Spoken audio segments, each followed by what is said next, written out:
As temperatures rise on the street, the heat can be deadly. When you're homeless and you don't know where to go, in certain heats like this at the moment, it can be quite dangerous, to be honest.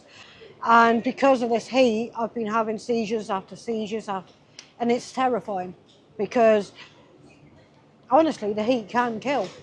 You guys all right? On hot days like this, Oh, Jennifer, you look really, really hot. the Connection at St Martin's has an outreach team on the streets. When it's hot, people are just at risk. Their general well-being becomes at risk. And ultimately, we're targeting some of the most vulnerable adults in the country. When it's hot, people with chronic health conditions or acute medical conditions. Yeah, it becomes like the main trigger for anything pre-existing, whether that's mental health, physical health, emotional well-being, becomes the most imminent thing to target to get them out of the heat. Down these stairs, there is a place for rough sleepers to cool down. This is a homeless service offered by the Connection at St Martin's near Trafalgar Square, where there's plenty of water and a big fan. I think you see people on the streets and you don't really think about, well, when it's hot, where do they go? How do they get water?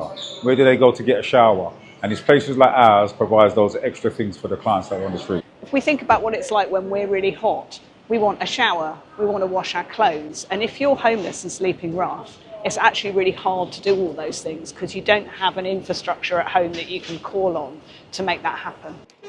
So when it gets really hot, like now, this thermometer says it's 37 degrees in the sun.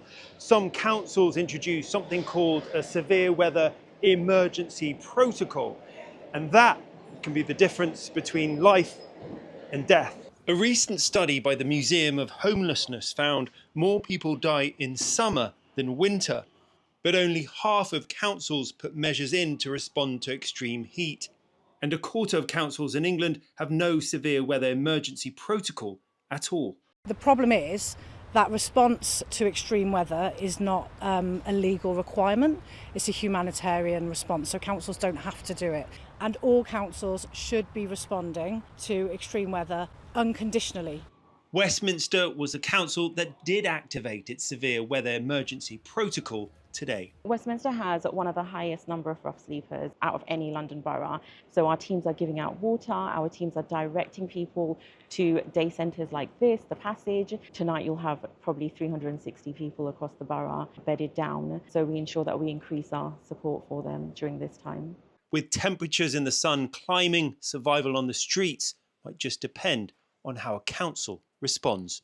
Rags Martel, ITV News.